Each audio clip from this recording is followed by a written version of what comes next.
He was left out of a 42mm inheritance, until one cracked pen and a forgotten file changed everything. This quiet son's journey through silence, betrayal, and buried truth leads to the most unexpected legacy. If you've ever felt invisible to your own family, this story might just stay with you. They left my name off the will and a seat empty at the table, right beside the lemon bars. No one touched. Ellis Rowden here, 51.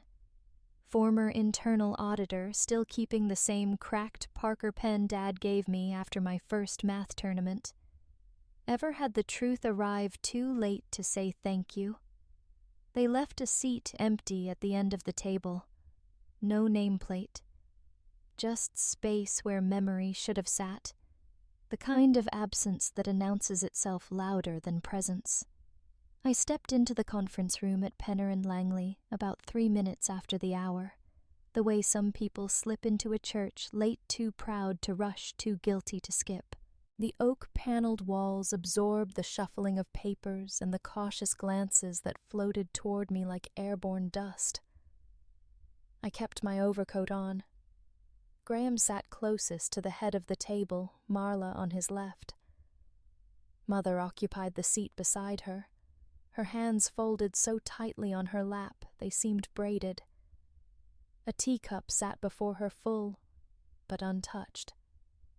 Her gaze rested somewhere above the chandelier, as though trying to find a crack in the ceiling to climb through. I nodded but said nothing. The only spot left open was at the far end. Deliberate, distant.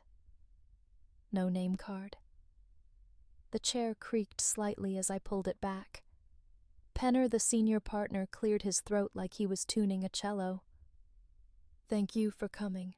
We'll proceed with the reading of the last will and testament of Mr. Daniel Rowden." His assistant, young, sharp-collared, held a manila envelope like it might leak something if handled too roughly. The will was short, clinical. To Graham Rowden, controlling interest in Rowden & Company, the Lexington property, and 60% of Liquid Holdings. To Marla Rowden, 15%, and the contents of the family trust. To the Daniel Rowden Charitable Arts Endowment, 25%. My name wasn't said, not even mispronounced, not even skipped. Just not there. A small flicker passed between the junior lawyer's eyes and Graham's jawline. Then the assistant moved on. Penner finished with a crisp, "As notarized and amended September 2021. No one turned to me. Not even Mother. Marla was the first to move. She reached into her leather folder and extended a white envelope. "Ellis," she said with the tone one uses when offering a napkin to someone who didn't sneeze. "Dad left this for you." I took it. It was blank on the outside, but heavy like there was more than a card inside. I didn't open it. Graham stood. He was always taller after a win. "It's what Dad wanted," he said, laying a firm hand on my shoulder. His watch strap, I noticed, was digging into the skin of his wrist, too tight, too polished. "I'm sure," I said, voice flat. They started murmuring logistics, trust transfer dates, funeral reimbursement filings, capital gains. I looked across the room toward the hallway leading to reception.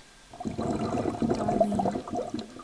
She was leaving, head low, her gray purse tucked beneath her arm like it held something living. Retired years ago, but she'd come. For this. I stood up slowly. No one stopped me. As I exited, the echo of my own steps was the only sound that acknowledged I'd ever been there. Outside, the early fall air had turned brisk. I moved through the sidewalk, crowd eyes darting for Darlene's silver curls. Nothing. Just the usual blur of briefcases and bus fumes. It wasn't until I sat on a bench near the parking lot that I opened the envelope. Inside was a sympathy card, pre-printed, unsigned. But something else fell into my lap. A folded scrap of yellow-lined paper torn from a legal pad.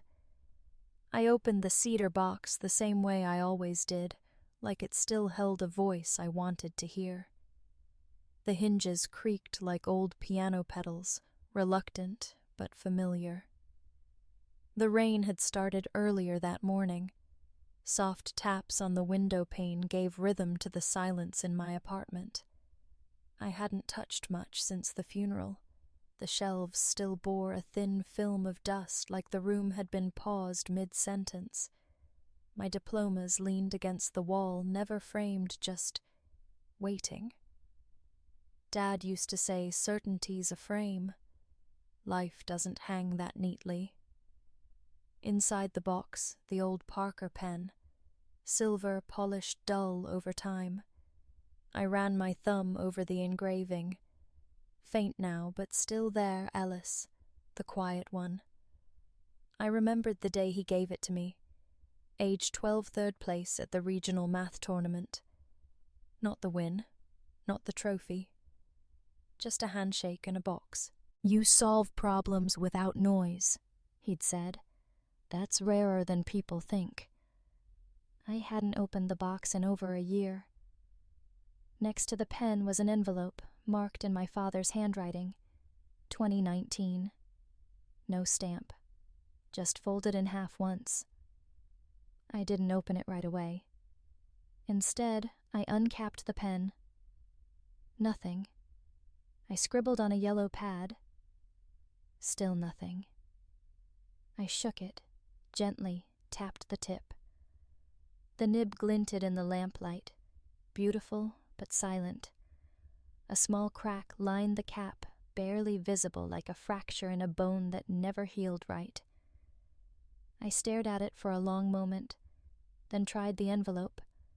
Inside was a single printed email, my name and his. The subject line, Audit Query, from Daniel Rowden at rowdenco.com to ellis.rowden@audit.com. Date, March 18, 2019. Subject Audit Query. Ellis. If anything happens to me. Darlene knows where the archive is. Don't trust Graham with financial filters. He's not thinking straight. Dad. The timestamp caught me off guard. March 2019, months before he collapsed at the lake house. Before anyone thought of hospitals or decisions or the endless dividing of rooms and roles. Why send this? Then I pulled my laptop closer, booted it up, opened the old work archive. His name appeared in the contact list like a ghost who hadn't left the party. The chain was short, just that message. And my reply. From Ellis Rowden at audit.com to Daniel Rowden@rowdenco.com. Date, March 19th, 2019. Subject, Audit query understood. Be careful. Don't loop me in unless it's official. You know why. I didn't remember writing that, but the tone was mine, formal, clipped, cautious. We'd been at odds quietly for years. Different methods, different tolerances. He had trusted people. I trusted numbers. I stared at the line about Darlene. She'd been his secretary for over 2 decades. The kind who remembered coffee preferences and account passwords. The kind who noticed things even when she didn't speak them. A sudden gust of wind rattled the window frame. I flinched, then laughed at myself. Just as I set the email down, I noticed movement. Something slid under the door. A folded paper. Creamstock. Ink written in neat cursive. Meet me, tomorrow, 10 a.m. War Memorial Bench. No name. I glanced back at the Parker pen. Still lying open on the table. Still dry. Some things don't need to shout to be urgent. They just need to wait long enough to be heard. She sat already waiting, coat-buttoned, hands folded over an envelope too thin to hold forgiveness. I spotted her from across the park. Veterans Memorial Bench, just like the note had said. The brass plaques behind her glinted dully in the morning light, names of men who'd worn silence like a uniform. Names like his. Like mine. Darlene hadn't aged the way people usually do. Her back still straight hair pinned neatly in a soft bun. The same weatherproof overcoat she wore to company picnics. The same steel in her eyes when someone questioned protocol. I approached slow. She nodded once, didn't smile. Ellis. I sat beside her, leaving a respectful 1.5 inches. She didn't offer the envelope yet. You look like him, she said, voice smooth but dry, but less performative. He always had a flair. I don't know what to believe anymore, I said. She looked straight ahead. That's a start. A few beats passed before she continued. Your father said if you stayed silent, they'd reveal themselves just fine. I think he hoped you'd prove them wrong by not rising to the bait. The wind carried the scent of damp leaves and metal. Somewhere behind us, a squirrel rattled inside a trash bin. Darlene reached into her coat. Out came 2 items, a USB drive wrapped in a white handkerchief and the thin envelope I'd noticed earlier. This, she said, offering the USB, was recorded in June 2021, 2 months before the hospital. He asked me not to watch it. Said it was for you. Only you. I took it gently, like it might hum if I held it too tight. She held the envelope for a moment longer before letting it go. He started a codicil. Didn't finish it. The pen cracked mid-sentence and he took it as a sign. Superstitious old man. The silver Parker I asked, already knowing the answer. A smile played on her lips, brief and private. You were always his favorite, you know. He just didn't know how to say it without making it feel like a test. I didn't answer. I wasn't sure if the breath in my lungs belonged to grief or to gratitude. She rubbed her gloved fingers together. A ring plain gold worn smooth caught the light. She twisted it once, twice, then let her hands rest again. Why didn't he send the codicil, I finally asked.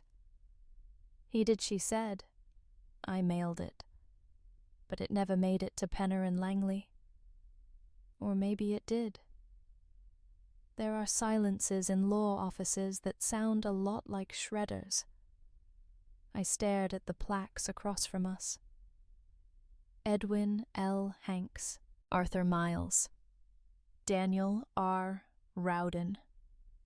His was still fresh, the brass cleaner than the stone at the cemetery. He knew they'd shut you out. Ellis, she added softer now. He knew it down to the minute. That's why he left breadcrumbs instead of bridges. He thought maybe you'd build your own. Did you believe him? I believed he believed you, she said. That was enough for me. A silence fell thick with unsaid things. She didn't fill it. Neither did I. Eventually I stood. Thank you, I said, voice steadier than I felt. She nodded again, not dismissive, just final. Your father chose silence as his defense, too. Maybe that's where you got it. I turned and walked away. The envelope tucked deep into my coat pocket, the USB warmer than it should have been inside my glove. My feet found the gravel path by memory. The sky had clouded over, and the wind bit sharper now. At the crosswalk, I paused. I didn't open either item. I just stood listening. Not to cars, not to footsteps, to the silent scream lodged just under my ribs. It had been there for years. Now it was learning to breathe. The screen flickered. Then his father appeared, not in strength, but in truth. The room was cold. Not the kind of cold that bit, but the kind that sank into your socks and made silence louder. I sat in what used to be my old office. The brass nameplate had long been removed, but the ghost of its glue still left a mark on the door. The fluorescents above buzzed in lazy rhythm, and somewhere in the ductwork, the hum of a forgotten HVAC system mimicked breathing. I slid the USB into the side port of my battered laptop. The cursor blinked. The file auto-launched. There was no preamble. "Ellis," my father said. He was sitting at his desk, back slightly hunched. The room behind him was dim, a single desk lamp casting long shadows over a stack of files. His face looked smaller somehow than I remembered, eyes sunken, voice low. "If they find this before you, they'll say it's fake. But you'll know. You always knew." He paused, breathed like it hurt. His hands folded before him trembled faintly. "I signed things I shouldn't have. Trusted Graham when I should have questioned. Marla, too. I thought keeping it in the family would protect the family." The screen wobbled slightly as he leaned forward. "You were the only one who didn't sign the false reports, even when I nudged, even when I asked." I didn't move. He reached off screen and lifted a pen. The silver shimmer caught the grainy camera just enough for me to recognize it. "My Parker, I'm using this because it still writes the truth," he said, voice dry. "I'm signing a revision. It may not be enough, but it's something."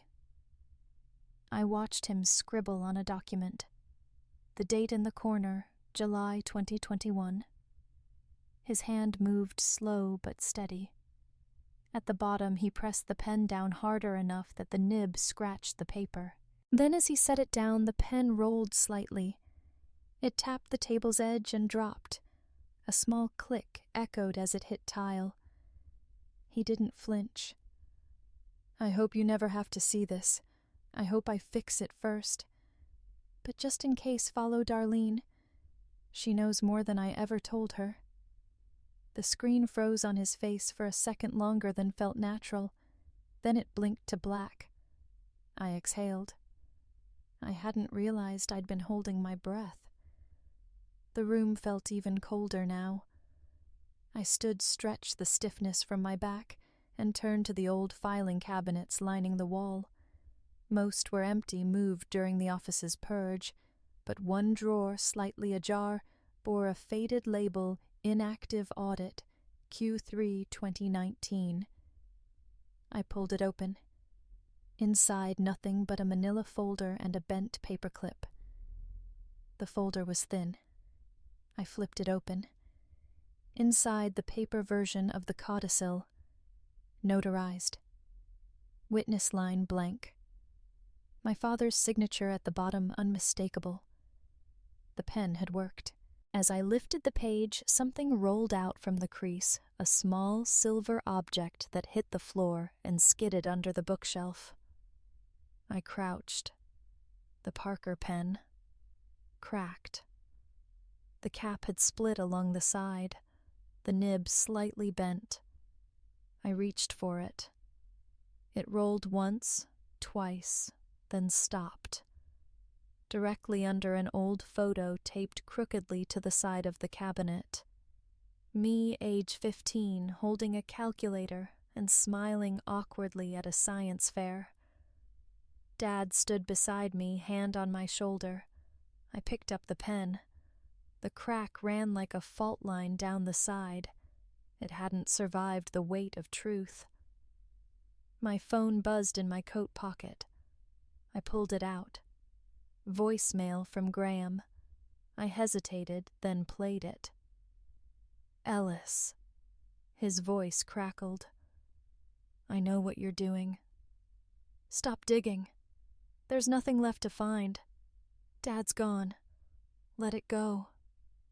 The message ended without a goodbye. I pocketed the phone, stared at the cracked pen in my palm. Then slowly I walked back to my desk. I opened a new folder on the desktop, named it without flair or flourish.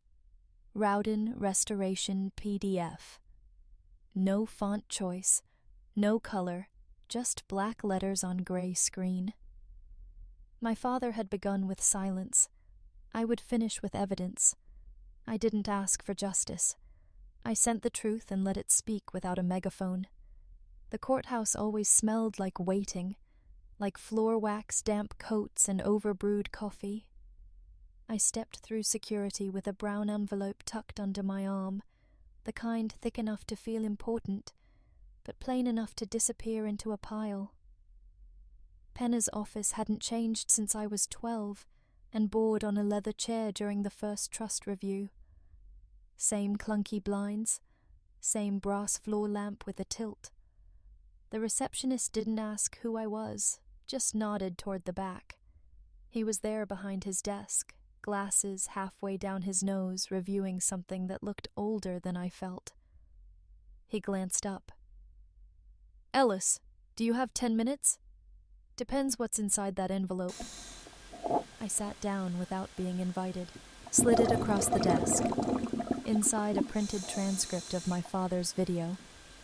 A copy of the USB, the notarized codicil. A timeline I'd built in Excel showing audit inconsistencies from 2018 to 2021, cross-referenced with company board notes. Legal citations included.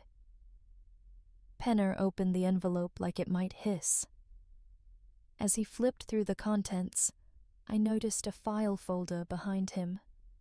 The label written in smudged black pen, Rowden/Legacy. Dormant. Dormant. He cleared his throat. "This will make noise." I shook my head. "I'm not making any. I'm just submitting." He adjusted his glasses, then took them off and wiped them with a cloth from his pocket. A nervous tell. He did it when my father had asked about a foundation loophole back in 2017. "I'll have to escalate," he said quietly. "Chain of custody. Verification. If this is what it looks like, Graham and Marla might deny," I said, finishing his sentence. "Or spin." He nodded. "Either way, it'll bruise." I stood. Let it. That afternoon I went home and waited. The media got it first. Not from me. Someone in Penner's office must have leaked it, or maybe one of the junior clerks saw the file and couldn't resist. The clip ran on the local 7 o'clock news. Grainy footage. My father's voice low and steady. "You were the only one who didn't sign the false reports." Within 24 hours, 2 national outlets picked it up. Graham responded before sunset. A press conference, crisp navy suit, tie pin gleaming. My brother is grieving and confused. Dad and I had our differences, but Ellis misunderstood his intentions. He was always sensitive. He paused just long enough for the cameras to love him. Marla stood off to the side, jaw tight, not speaking, not smiling. The next day, a reporter found someone else. Cindy Alvarez, former HR assistant at Rowden & Co. now working freelance admin jobs in Louisville.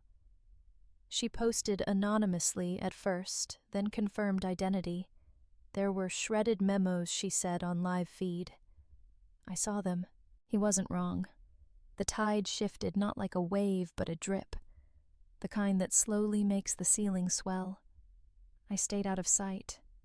Ignored calls. Ignored texts. Even ignored a LinkedIn request from a documentary filmmaker. Instead, I watched. Waited. Until a reporter finally asked the right question. On a live segment during a Q&A outside the courthouse. Isn't it odd, she asked Graham, that the son who got nothing has the only signed paper? He blinked, just for a second. But the camera caught it. A moment later, he smiled. Sometimes the ones with the least to lose make the loudest noise. He thought it was a good line. It wasn't. That evening, as I was washing a single dinner plate and letting it air dry on a towel I hadn't replaced since Dad's wake, my phone rang. Darlene. She never called unless she meant it. I picked up. They're digging deeper, she said. No greeting. One agency wants to talk about the pension fund. I sat down. Which agency? State Attorney's Office. Public Fraud Division. The words hit soft but steady, like rain through an open window. Do they have enough? They think they might. I didn't reply. Just let the silence wrap around us like an old coat. You okay? She asked finally. I will be, I said, when it's done. Outside, the winter wind scraped against the window, the kind of sound you don't fight, just listen to until it passes. We met in silence like two men too proud to kneel but too tired to punch. The sanctuary was empty except for us. Wooden pews stretched into dusk rows of memory carved in mahogany.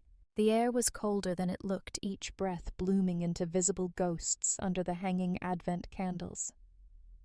Outside, the veterans' vigil still glowed against the frost, but in here it was just us. No choir, no altar call, no one left to pretend. Graham stood near the pulpit, hands jammed into coat pockets, jaw clenched. You picked a church, he said, not looking at me. I walked down the center aisle, coat still buttoned, hands empty. Dad served here.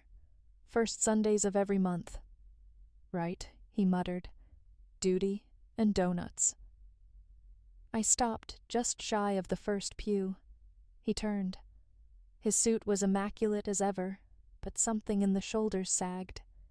His confidence had cracked somewhere between headlines and emails. He looked like a man who'd run out of explanations and was trying to negotiate with memory. What do you want? He asked. A check. An apology. Both. I shook my head. He frowned. Then, what I want you to choose something better than collapse, I said.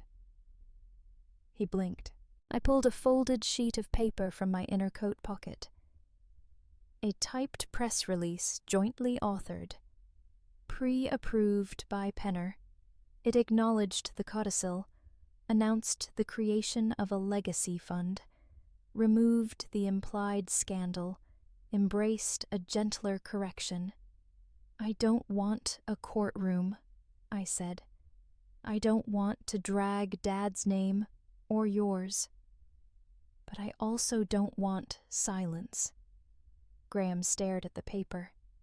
Didn't take it. You think this erases it? No, I said, but it prevents the rot from spreading. I reached again into my coat and pulled out the cracked Parker pen. His eyes locked on it. I thought you lost that, he said quietly. It stopped writing, I said. Doesn't mean it stopped meaning. He took the pen with one hand, paper with the other. He scanned it. His lips moved slightly as he read, like he was mouthing something he wanted to sound like leadership. Then he sat down on the front pew, laid the paper across his knee. Signed. The pen slipped once, gliding off the edge of the margin, but he caught it, adjusted, and continued.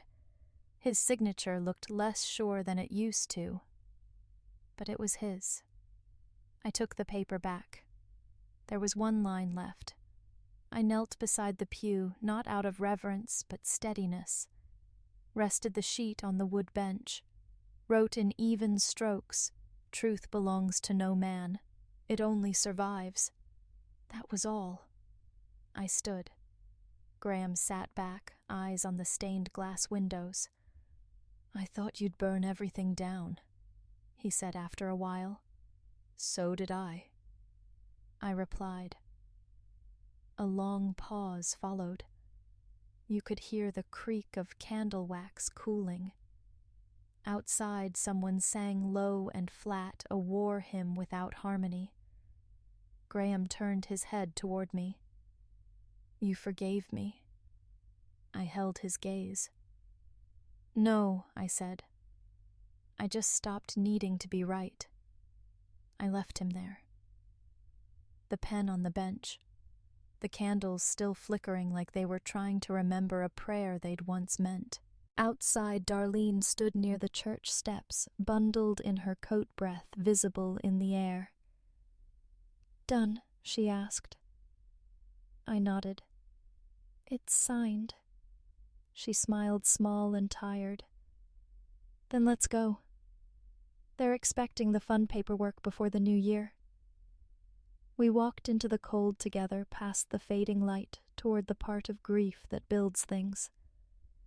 The note was folded with surgeon's precision. Your father's pen deserved a second chance, too. It sat on top of a small velvet pouch placed carefully at the center of my desk, the kind of placement that says this matters.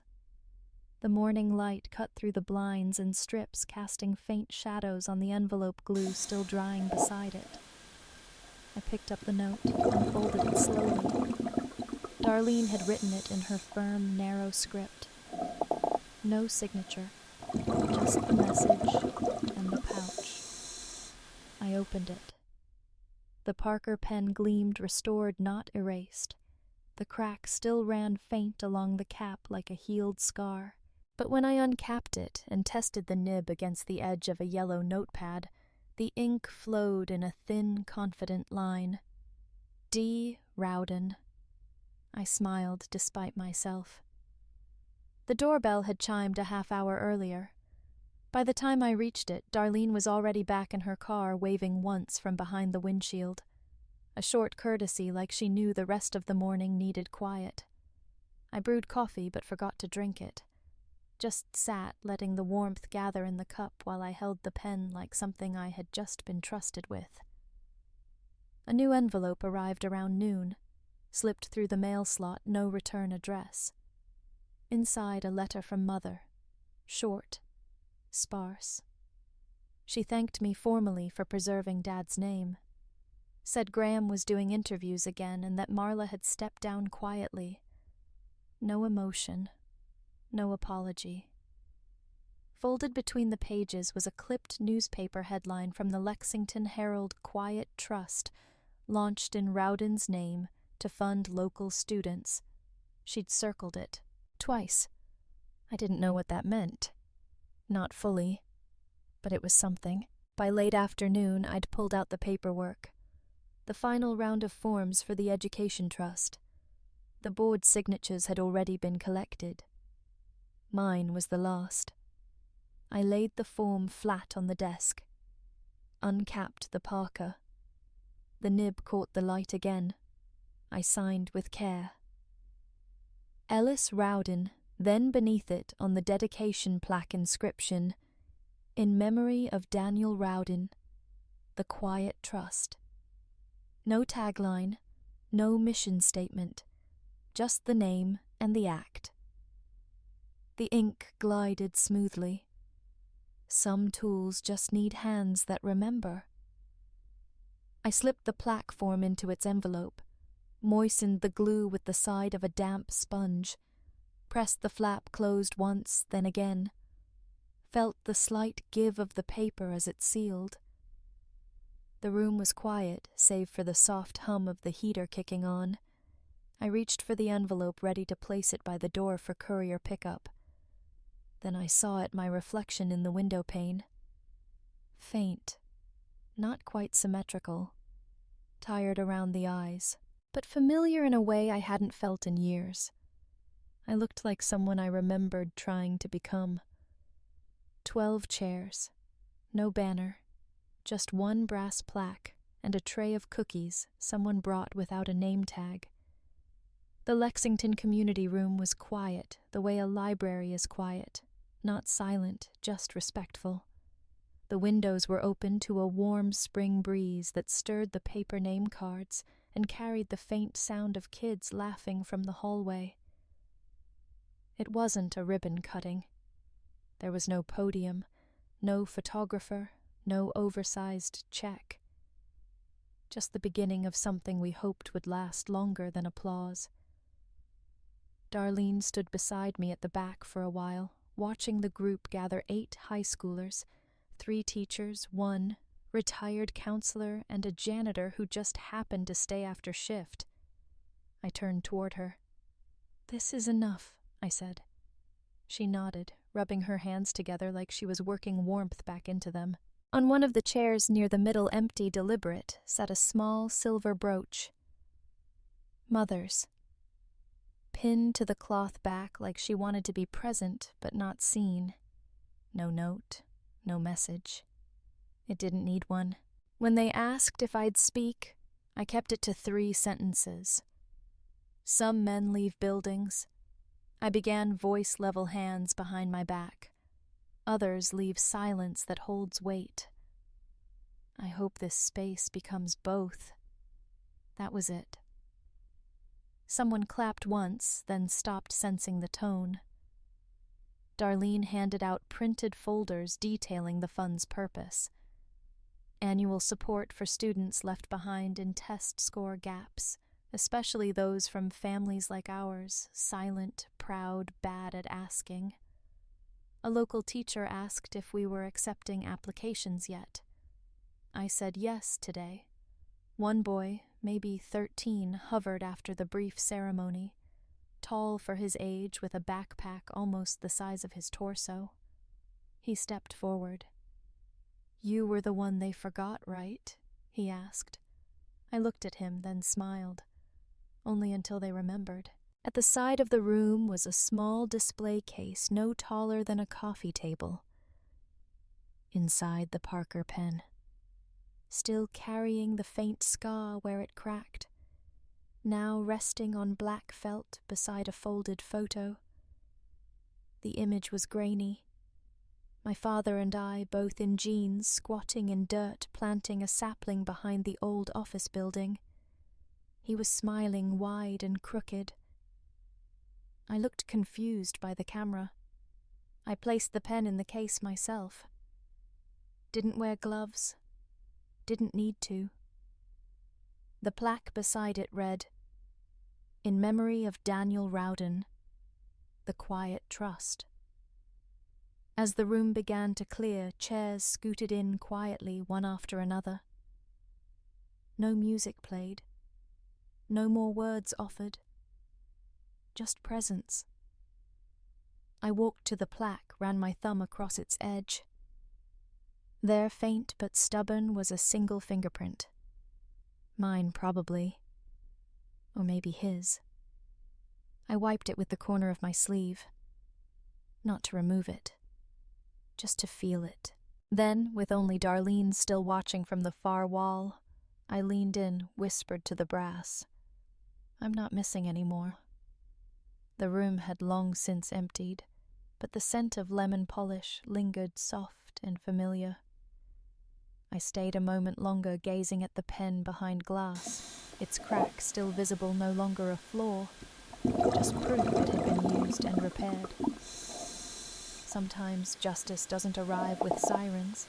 It comes as quiet choices one's made without applause, without enemies, and without needing to be right.